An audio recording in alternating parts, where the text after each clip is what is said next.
to the Love Lab Podcast, a safe place to get real about sex. Whether you're a man, woman, single, or couple, this is the show for you.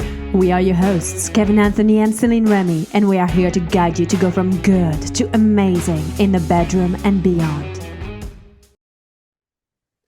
All right, welcome back to the Love Lab Podcast. This is episode 246, and it's titled How to Overcome Denial and See What We Don't Want to See with Dr. Jane Greer. This is, I think, going to be a really fun conversation. I think it is a great topic because, having done enough coaching myself over the years, I often run into, especially when you're doing the couples coaching, but not only with couples coaching, even when you're coaching just, one person at a time, you often will run into people in situations of denial. And as a third party, you're sitting there going, wow, this is so obvious. But a lot of the time, it's really hard for them to see. So we're going to talk about, what is denial really? Why is it important to be able to see the truth? And how do we see the truth? And all that kind of stuff around it. So I think it's going to be a fascinating conversation. But before we get there, a word from our sponsor. Do you want to join the secret club of men who are great in bed? Then check out Power and Mastery. It is the most complete sexual mastery training for men. Whether you want to have hard erections last longer or increase your sexual skills, there is something for you at powerandmastery.com.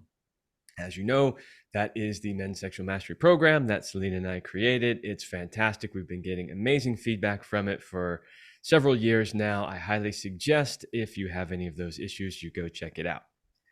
Okay, so today's guest is Dr. Jane Greer. She's a marriage and family therapist, psychotherapist, sex therapist, author, radio host, and creator of the popular celebrity sex and relationship commentary, Shrink Wrap.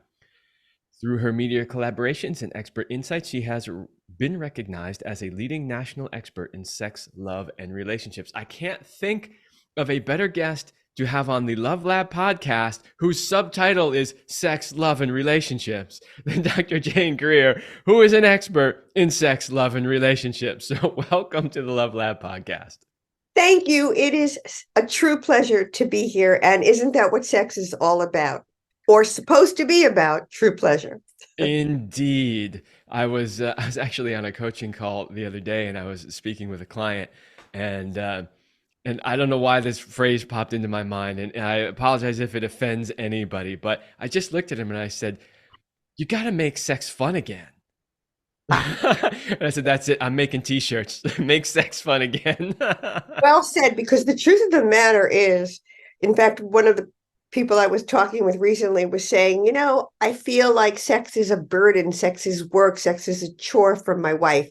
And so when she says we'll have sex tomorrow or 2 days from now, I go, yeah, but think that it's not going to happen because she never follows through. And she's just doing her duty to speak to and kind of pay lip service, but not really deliver the goods. So, yeah, for a lot of people, sex is not about the moment and the pleasure. In fact, in my book, Am I Lying to Myself?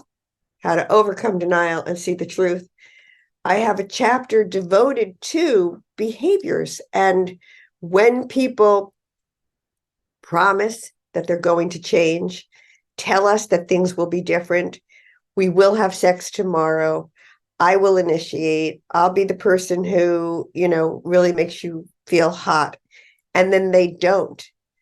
How you handle your own denial around that and not explode with anger or retreat in anger and maintain the relationship. Okay, we will definitely talk more about that coming up. So let's just jump into the questions here, and this, I think, will guide us kind of through this discussion. The first thing I want to kind of get out of the way, and it's kind of really basic. It's like, stepping back to the beginning, but, the title is How to Overcome Denial and See What You Don't Want to See. And I think when people see that title on this podcast, they may or may not understand exactly what we're talking about. So the first question is really super basic, which is, okay, what are we talking about when we're talking about denial, especially as it refers to relationships? Like, how does denial, what is it when it comes to relationships? Well, you actually said it. It's when you see what you want and don't see what you don't want. So in relationships, people behave in ways that are hurtful, that are disappointing, that make us feel rejected, that make us feel bad about ourselves, that impact our self-esteems and make us feel inadequate. And yet we love that person. We have a certain amount of faith and trust placed in that relationship that that person is going to care about us, love us, keep us safe. And so when their behavior is contrary, when they say and do things that make us feel unsafe, uncared for, it's hard to accept that. And so denial turns it into, we take a lot of the bad and turn it into a little. We take a little of the good and turn it into a lot. Denial is the voice that says, she didn't mean that. She's just really pressured because of all the work she has on her plate. He didn't mean that. He had a bad day at the office. He doesn't usually take a nasty tone to me.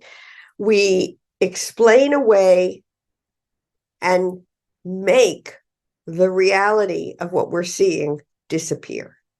That is denial. It's not so bad. It could be worse. Yeah, I love the examples that you've given, because I think when people tend to think about denial, they probably think more in lines of like, oh, he's not really cheating on me, like big stuff, right? Right, People, right. but some of the examples you gave are smaller things. And I think that's an important point to bring up for the audience. When we're talking about denial, like, are you really seeing your relationship through the lens of reality, or are you denying parts of it? It's not just the big things, right? That there are lots of little examples in your day-to-day existence that you kind of deny. Absolutely. I mean, if you're in a relationship that you are wishing and hoping is going to become the relationship, and you're supposed to take a vacation, but it gets canceled, or you're supposed to see them on the weekend, but they're never available. Unavailability, plans canceled, plans changed, not being welcomed into the world of your partner. These are all what I call watch out signs that you are not going to become a major component in this person's life. And again, denial is the Houdini of the heart. It makes us explain it all away, make it all okay.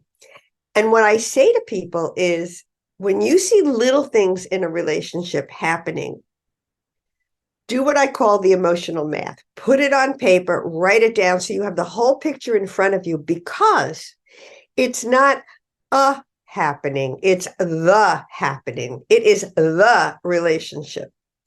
And when you see it all in front of you, it's hard to come up with, well, he was tired. Well, he had a hard day at the office. Well, her mother was all over her. It's hard to come up with the excuses in the moment when that is the whole picture. Yeah, I love that point too, about realizing that it's not just one thing here, one thing there, one thing here, that it's basically it's a pattern, right? And what we're wanting people to see is that there is a pattern going on. And one of the ways that people now, some people may be doing it intentionally, like, if you're unfortunately in a relationship with a narcissist or somebody like that, you're going to see them doing this pattern intentionally. But the pattern is like, hey, if I make these things all appear as random acts, you won't see the bigger picture. This is what government does to us all the time, right? Little things here and there, so we can't see the overall pattern of what's happening. Yes, but here's the thing. When you talk about narcissists and you talk about the people that manipulate and are driven by their own needs to get you to take care of them, they really feel a certain self-righteousness, and they really do feel entitled to the demands and expectations that they have of you. They have what I call demander's denial. They, people have in dealing with them demander's denial. They don't see that the demands that are being made of them are unfair, they're unreasonable, they are not in any way considering your needs. They're all about you take care of that other person.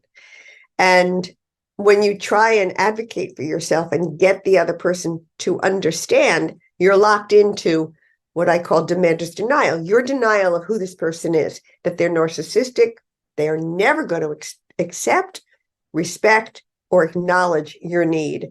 And the goal is for you to see that and then change the way you deal with them so that you acknowledge your own needs.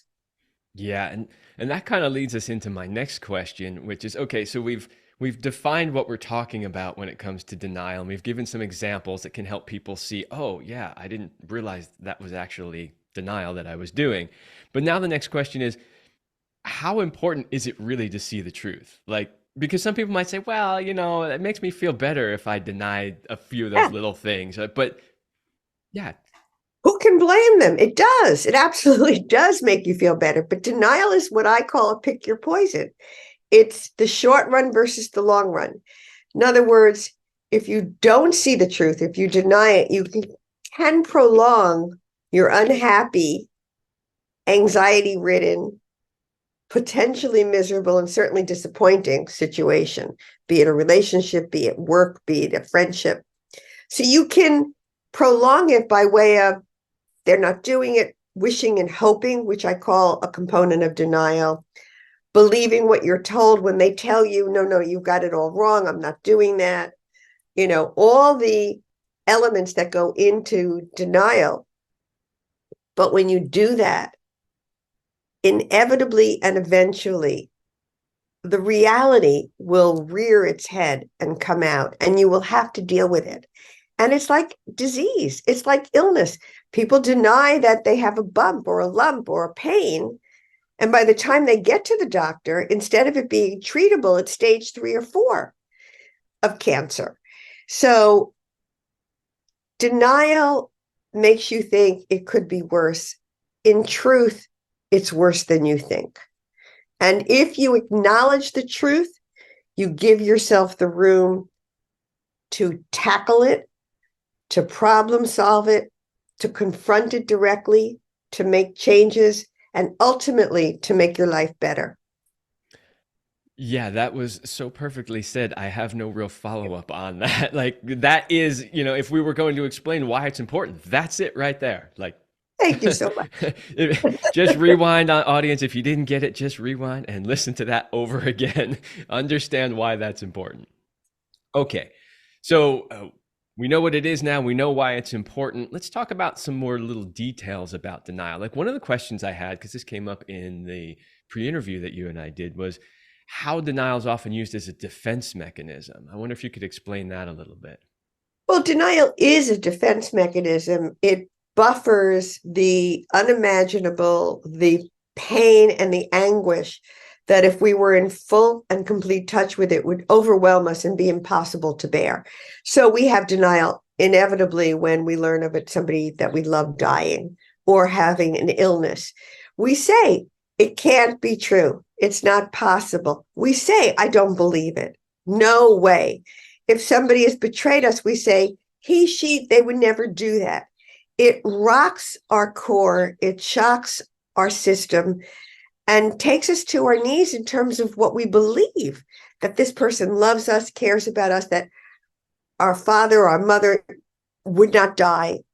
So denial helps us buffer the unimaginable until we can begin to accept the reality that this is what is happening and muster up our support systems, our strength, our resources, our friends, our family, therapists, whatever it takes to help us cope with the pain of our reality at the moment. Yeah, and so you sort of answered it already, but my follow-up question to that was like, okay, so if we're using denial as a defense, like how do we snap out of that? How do we get back to the reality of it? It's very, very, very difficult. I was working with a couple of people just today, and they have come so far in seeing the reality. I have a chapter in my Am I Lying to Myself? How to Overcome Denial and See the Truth. I have a chapter called You're Driving Me Crazy. And it's about family members that just bombard you with expectations and, like I said before, demands and entitlement and expecting you to do for them. No matter how much you do, it's never enough. No matter what you do, it's never good enough. You're always met with what you could have done differently, what you should have done more of. And I say to people, you really have to see your family for who they are. And even my folks who have been working arduously and residuously, one of them said to me today, but I'm shocked that my sister would not see this. And I said, now think about it. Has your sister ever seen your needs? I remember you telling me a couple of years back, the door slammed in your face. Your sister walked out while you were trying to carry her clothing and things and eat a sandwich. Even though people know who the person is, one of the core elements of denial is surprise and shock.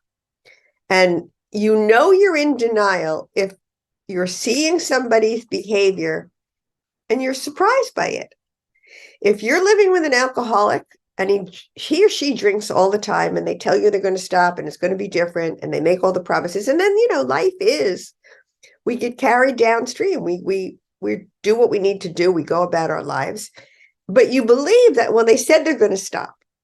And then the next weekend comes around and they're drinking again. And you're surprised. What you told me you were going to stop, or you're shocked. That's denial. You're believing what you're told. You're not integrating. You're not what I call using what you know to say they want to stop, but they're not doing anything. I haven't seen them go to AA. I haven't seen them go to therapy. Haven't seen them do anything toward their intention. And that's where a lot of people get confounded, because those that they love have intention and tell them, I'll change, things will be different, it won't be this. And we all wish and hope that they will be who we want them to be, and their intention will be the reality, and it never is.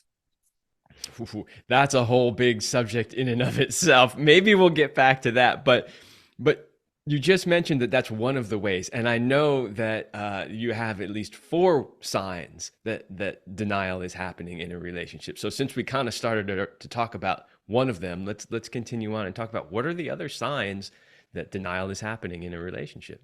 So wishing and hoping, that's where you carry the fantasy of who you think this person is and who you want them to be, rather than seeing who they really are and how they're behaving.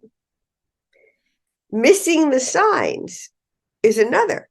They tell you they're going to call you at 6:00 and then they don't. When their behavior and their words don't line up, there's no follow through to what they say, and you somehow explain it away. That's missing the signs. When you turn a little into a lot, and that's when they don't spend time with you. They don't follow through on making the plans. They say they're going to text and they don't, or they text you 3 times a week. And that feels like they really care. So you make that, they're really connected to me. They really are with me. And then there's believing what you're told. This is when people want you to believe what they tell you, as opposed to what you know in your gut is true. So they say, like, if you think your partner's cheating and you say, I saw that number on your phone, and they say, you're being ridiculous. They're just a friend. You don't know what you're talking about. And then they make you feel guilty, like you're the one with the problem. And not only that, why don't you trust me? And why are you violating me looking on my phone? So you come away with your self-esteem taking a shot that you're the bad one, as opposed to they're telling you you can trust them and you can't. Classic gaslighting. You said it exactly right. Mm-hmm. They make you feel crazy when they're the ones who are doing crazy making things. One of the other ones you were talking about is constantly explaining things away. Now, I haven't experienced this personally in a relationship that I've been in, like with a significant other. But what was popping into my mind as you were talking about that is Many years ago, I helped found a nonprofit, and that nonprofit does work with government agencies. And it's been 17 years now. And over 17 years, the government agencies keep making the same excuses. We're going on 2 decades now, and it's the same excuses. And what boggles my mind is we will sit in a board meeting and we'll have discussions about this. And inevitably, somebody who's been in the nonprofit since the beginning will say, yeah, well, but they, and they this, and well, this and that. And they explain away the excuse. And it boggles my mind because I look at them and I go, you and I founded this together with other people as well. You have watched this same excuse happen for 17 years. How can you possibly still explain this away? Right. Well, you hit the nail on the head. That is denial in full bloom. That's not the budding of spring. That's summer and the trees are in full bloom. And they do it. Here's the thing about denial. The people that you're dealing with who are in their own denial, number one, they believe what they're telling you, and they always externalize and blame everybody else. And that's how they justify their beliefs. It is. But they believe they are completely committed and 100% invested in what they say. And then they blame everybody, and it's everybody else who doesn't know, doesn't see, doesn't know what's happening, who's attacking them, who's making a mistake. So there's completely externalized. It has nothing to do with them. And that's how they continue to dig their heels in and take in what I call like you're driving me crazy, an insane stance. Yeah, it's crazy. I don't even know what else to say about that. Okay, then let's go on. I have another question that I skipped over from earlier, but I kind of want to come back to it. And it was a note I had written down when we spoke in the pre-interview. So assuming that we're not dealing with, a narcissist or somebody who's gaslighting you or something like that, but yet there's still denial going on. One of the questions was, what are the effects on the other person when you're in denial? So you're in denial in this relationship. Is it just your problem, or does it actually have an effect on the other person and or the relationship as a whole? See, that's a great question. They just want to keep you in denial. That's the end game. Your denial is what enables them to do what they want, to have what they want, to secure what they want from you. If you're in denial, their world is hunky-dory. If you start to come through denial, you're going to confront it. You're going to put limits in place. You're going to put boundaries in place. You're going to retreat. You're going to say no. You're not going to be unconditionally available. You're not going to be jumping through hoops trying to prove yourself to them. And their needs are not going to be met 1,000 times at the expense of yourself. So they are invested in your denial and what they will do. So when you get a sense that, they're really being unfair and unreasonable and demanding, and you start to put limits in place, typically what they do, they rope you back in. They suddenly become very nice. They're very nice. They're suddenly thoughtful. They're acknowledging. They're caring. You think, wow, they get it. They get it. And they care about me, and I'm special to them, and they appreciate me. And the minute you are back into the web, bam, they bombard you with the demands and the expectations, and why didn't you do more? You didn't do enough, and so yeah, that is the pattern. That is the pattern, unequivocally, with everyone, and it never changes. I hear it. It's like fishing. They like, all right, I can catch this fish. They reel it back in. You know what? I'm not going to cook and eat you. I'm going to put you back in the ocean. And then they put you back in the ocean. He set me free. And then they catch you, cook you, and eat you. So I have unfortunately seen this pattern way too many times in coaching work. And the way I see it often show up is in the dating world, and Oh, yeah. where she finally has enough, she breaks up with him, and then somehow they end up getting back together. And here's what I hear. He's suddenly doing all the things that I wished he would have done from day one. Yes, you said it exactly. That is the wishing and hoping, and what I call Mad Libs. In that, I don't know, I may be dating myself, but there used to be a game called Mad Libs, and you would fill in the words to have the story you want.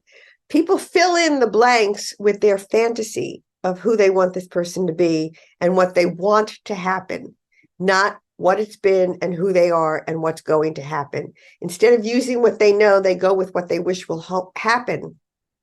And that's the what I call the going nowhere guy in a going nowhere relationship. And if you don't use what you know, you go nowhere and you stay stuck. Hmm. Okay, so I think we've done a pretty good job of laying the foundation of like, what is it? How do we recognize it? What are the signs and all of that? So next, I want to start getting into some like, what do we do about it kind of stuff. But before we do that, we have one more ad from our sponsor.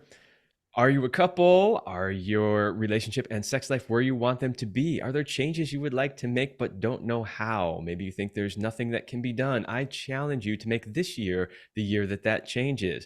If you're not 100% happy with where your relationship or sex life is, then get help today and change your life. Go to kevinandceline.com/sex coaching couples. Yeah, I know it's a mouthful. Link is in the description. Don't worry about it. Schedule a strategy call with me today. I can help you get your relationship and your sex life back on track. That is kevinandceline.com/sex coaching couples. Okay. So now let's talk about somebody realizes they've been in denial. What do they do next? Great question. Well, you take reality by the rope, rein it in, and start to figure out how to problem solve and address and confront the situation. Depending what you're dealing with, what you haven't, what denial was serving, what purpose denial was serving in what relationship. Do you need to change jobs because you were not dealing with the reality of a miserable boss that was always going to hold you back? Do you need to get out of a go nowhere relationship? Do you need to not continue to date a guy that's a go nowhere guy who's giving you watch out signs that he's not going to show up, he's not going to be available, and you're not going to have a good relationship with him? Are you married or living with somebody who you think is cheating? And you're seeing the reality that there is another phone number. They're not just friends because she signed the text, I love you. And that's pretty glaring. So what you need to do is accept that this is a very painful reality. It's going to require you to make changes. Ultimately, you will be happier because you are being shortchanged in this equation and scenario. And take steps to confront, deal, and move on, move out, move beyond whatever the scenario is. Yeah, that's fantastic. I'm going to flip this now sort of the other way around, and it's a scenario we haven't really talked about yet. We've mostly been talking about, one person who's in denial and the other person who wants them to be in denial. But I have seen some situations where one person in the relationship is actually telling you their truth, but the person on the other end doesn't want to hear that truth and therefore is in denial. And so the question is like, if you're the person who's been telling your partner in the relationship the whole time, here's who I am, here's what I want, here's what I'm ready to do, and you realize that the other person is just either not hearing it or they're stuck in denial and don't want to believe you when you say, look, I'm not ready for a long-term relationship, but I'm happy to date you. How do you, what can that person do if they realize their partner is in denial? Great question. I love it. And it's really challenging because the first thing is you're dealing with somebody that is obliterating your needs. And pay attention to that. That if you're telling them where you're at and they refuse to hear it and are consumed with they wishing and hoping what they want it to be, could turn potentially problematic. Certainly is going to lead to a whole lot of guilt when you try and get out, because they're going to be going with what they believed it was or could have been.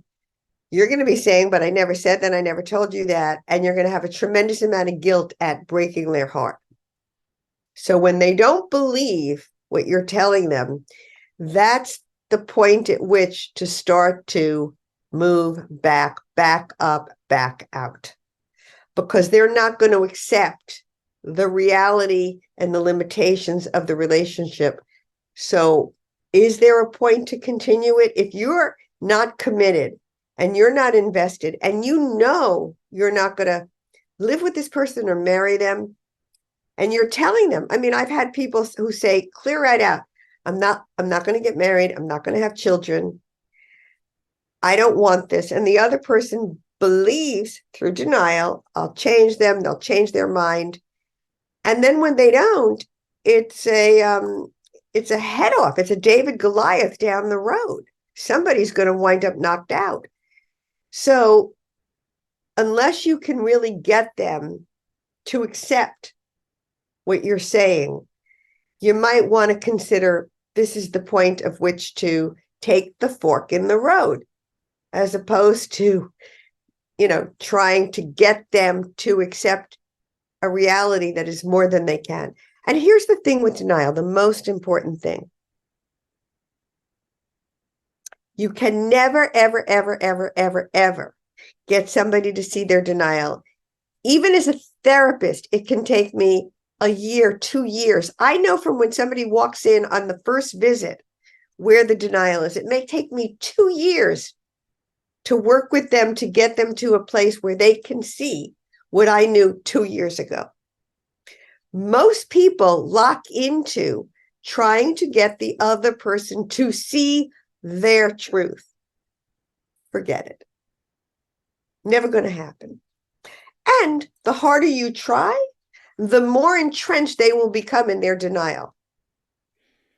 So it goes back to what I said before with demanders denial.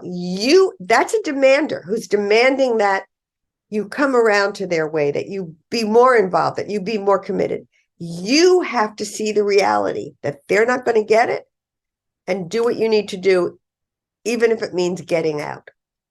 Mm-hmm. That was very powerful, what you just said, and Thank very you. important to understand. A little side thing that came up in my mind as you were talking about that, and it's literally a conversation I have every week with somebody, and I still at this point don't understand why it's just not more well understood or just commonly accepted. But you mentioned something about not being able to change them, right? And so what we see a lot of times with denial is, oh yeah, I know he said he doesn't want to have kids, but he'll change his mind. Or I know he said he didn't want to get married, or I know this, that, right? We'll change them. And the conversation that I have, I mean, it's on autopilot. I have it so often these days, but it's just like, you can't change anybody. People change when they are ready to change for themselves. And I'm wondering, just from your perspective as a therapist, with all of the experience you have, if maybe you could just talk to that a little bit, because I'm losing my voice telling people this, and I wonder if maybe having it come from somebody else might help. Well, you're locked into the AA calls it, oh gosh, I'm blocking the term, when you're trying to control the other person, what's the colluding? It's the I can't believe I'm blocking it. It'll come back. Where you're trying to control the other person. It completely gone. It's impossible. And the harder you try to control somebody, the more resistant they will become, and the more codependency. It's codependency, that in order for you to feel okay and in control, you have to control the other person. You cannot control another person. You know how you control another person? By taking control of yourself. Ooh, yes, yes, yes. That is the answer to the equation. When you control yourself, people start to recognize, realize, sometimes respect, and accept, even begrudgingly, because they have no choice. You've taken control for yourself. If you say, no, I'm not going to talk to you after 9 o'clock at night, and you don't answer the phone, they don't have to like it. They don't have to give you permission. That's it. You're not answering the phone. You've taken control. Biggest mistake people make with demander's denial, with other people, trying to get that person to accept and agree that I get your needs. I understand. Okay, I won't do that. Forget it. You're trying to get them to see and control their behavior by understanding yours. If you know your needs are legitimate, you can only talk for 15 minutes. You're not going to get the other person to say, yeah, okay, I know you told me 15 minutes you can talk, and control them to get them to stop. They're going to keep talking. But you can say, look, I told you I can only talk for 15 minutes. I have to go. Bye. And hang up. You told them, you gave them a heads up. You're not being rude. You're just putting in place what you said was going to happen. Take charge, take control of your own behavior. Avoid trying to tell somebody else what to do. Do it for yourself. Absolutely. And I think not just when we're dealing with denial, but as a relationship expert, I think you would probably agree with me when I say that when it comes to fixing whatever's happening in your relationship, one of the most important and first steps you need to take is taking charge of yourself. So fixing your end of it. So this is like, people come to me a lot of times, they're in a couple and they're having a problem with their relationship, and they know they need to do something about it, but their partner's not on board. And so they say, well, I don't know. Is it really worth me working with you if I don't have my partner on board? Exactly. Yes. Yes, it is, because you need to start with you. You need to fix your stuff first. So well said. And when I say to many times over the years where people have come in and they've said exactly that, and they've said, you'll never get my partner in here. And I say, you're absolutely right. I won't. You will. And they do. They do, because they reach a point where if their partner is not going to work with them on the relationship, then the relationship has hit a dead end.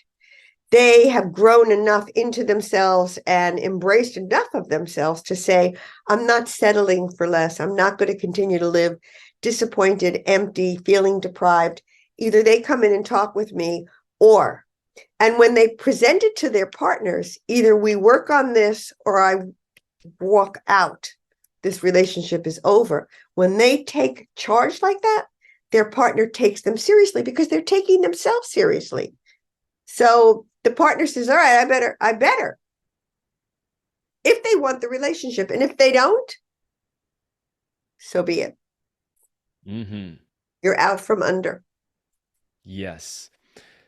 So I want to talk, I don't know if there really is, but it's a question that I had. And, we do these pre-interview calls, and I listen to, you talk about stuff, and I ask you some questions, and it just kind of gets my brain working. And then all of a sudden questions start popping in. And one of them was, I'm wondering, is there a difference in how you deal with denial if you're just dating somebody versus you're in a long-term committed relationship, you've been married for 20 years, whatever it is? Like, do you handle it differently? Do the same things that we've been talking about apply to both?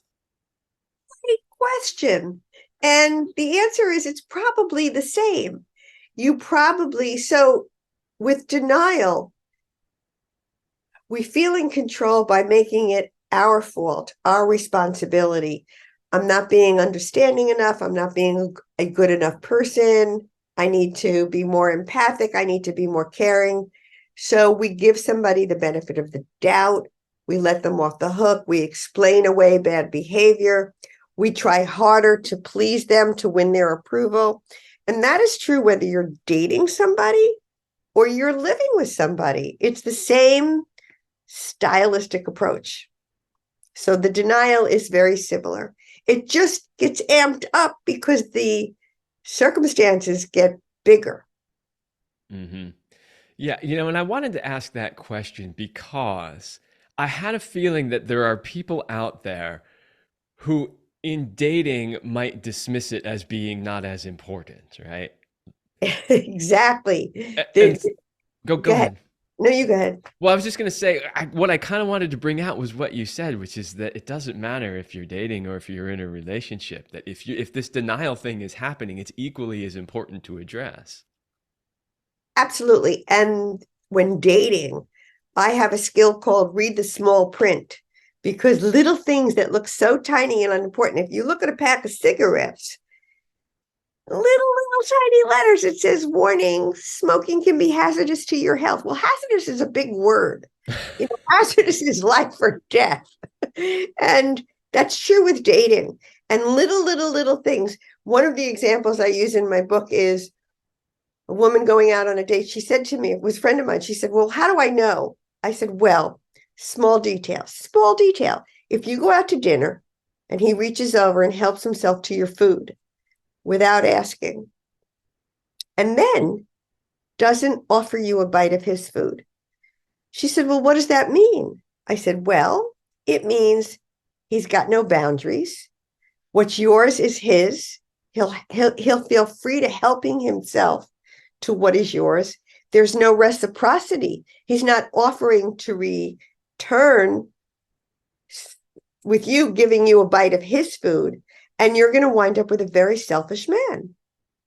So sure enough, she went out on this date, and didn't he just help himself to her food with no, hey, you want to taste? In spite of that, she dated this man. 6 weeks later, he had her walking his dogs in a 6th-floor apartment when she had just moved to the city and needed to be home to get her own furniture delivery. And I said to her, he's in the city. He's had dogs for 6 years. He's got a dog walker. Why are you there? You need to take care of yourself. She finally saw how self-serving and selfish he was to get her to take care of him. It was one little gesture, helping himself to her food. Read the small print, because little behaviors are broad statements of personality. A little thing like we'll go out on the weekend and then no follow through one time, it's going to happen again. Because if you are invested and sincere and you say you're going to call, or say, hey, I told you I'd be in touch, but something came up. I'm not going to be able to connect this weekend. Connect. The disconnect is what you will see. The little details add up to big happenings. Indeed. So pay attention to the details. That's so true in life. Read the small print. Absolutely. Okay, we're getting close to the end of the show. I got 2 more questions. So I want to ask a question, then give you an opportunity to tell everybody about your new book, and then I'll have one final question at the end. Fabulous. So the last question is, if you could give one piece of advice to somebody on this, like they're just realizing there's some sort of denial going on, you could give them one piece of advice to get them going in the right direction, what would you tell them? Pay attention to every time you're surprised or shocked. That is the biggest and the hardest piece of denial to confront. The Wizard of Oz, ignore that man behind the curtain. Do not ignore that man behind the curtain. Trust your gut. Hold on to it. Use what you know.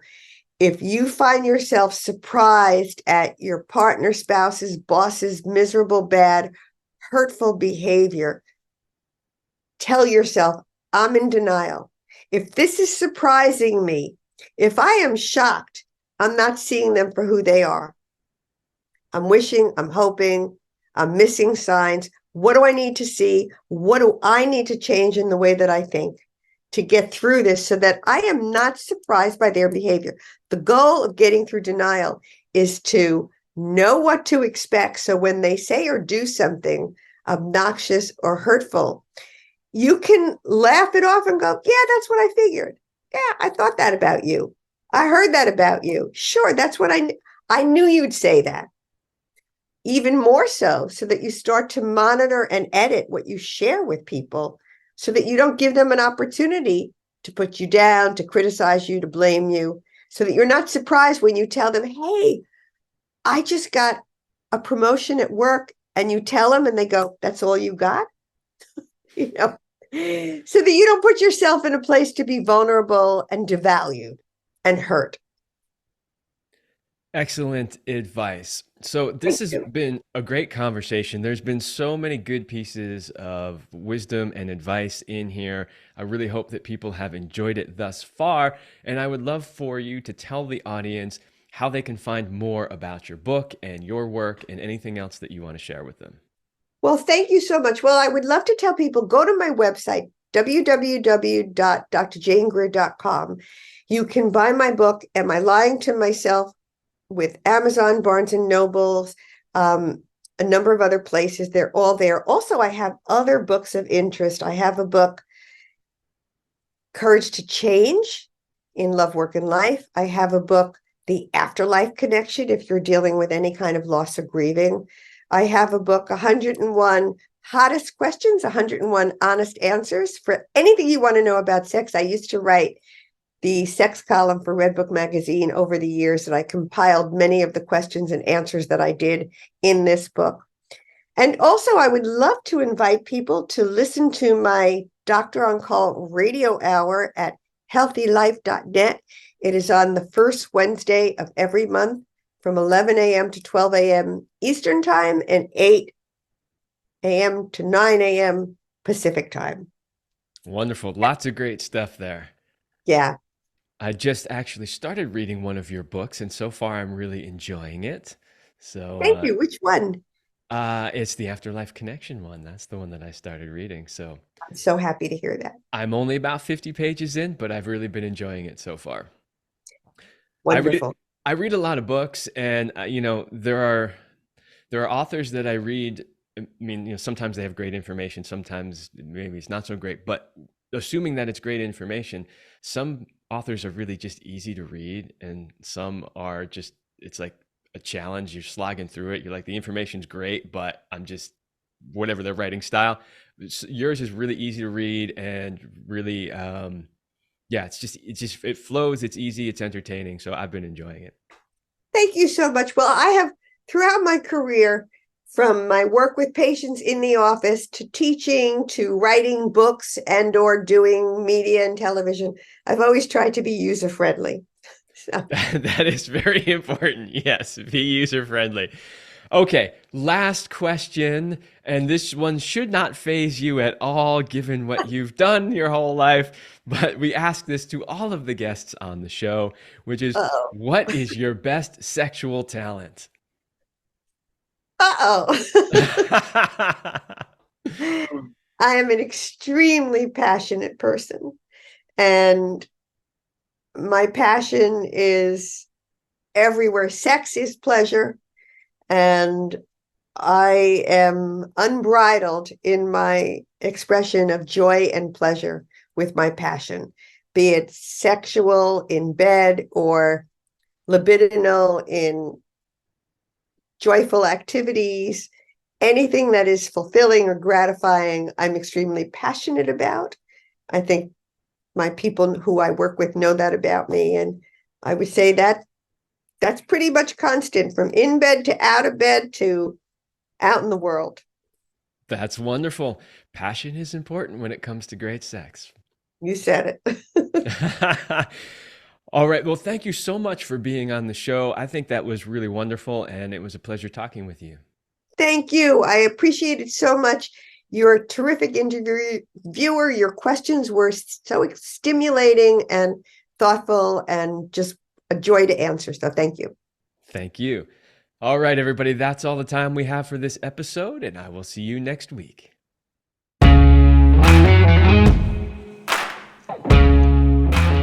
We hope you like this episode of the Love Lab podcast. If you enjoy this show, subscribe, leave us a review, and share it with your friends. And for more free, exclusive content, join us in the Passion Vault at CelineRemy.com/vault. That's CelineRemy.com/vault. Thanks for listening. And remember, you're amazing.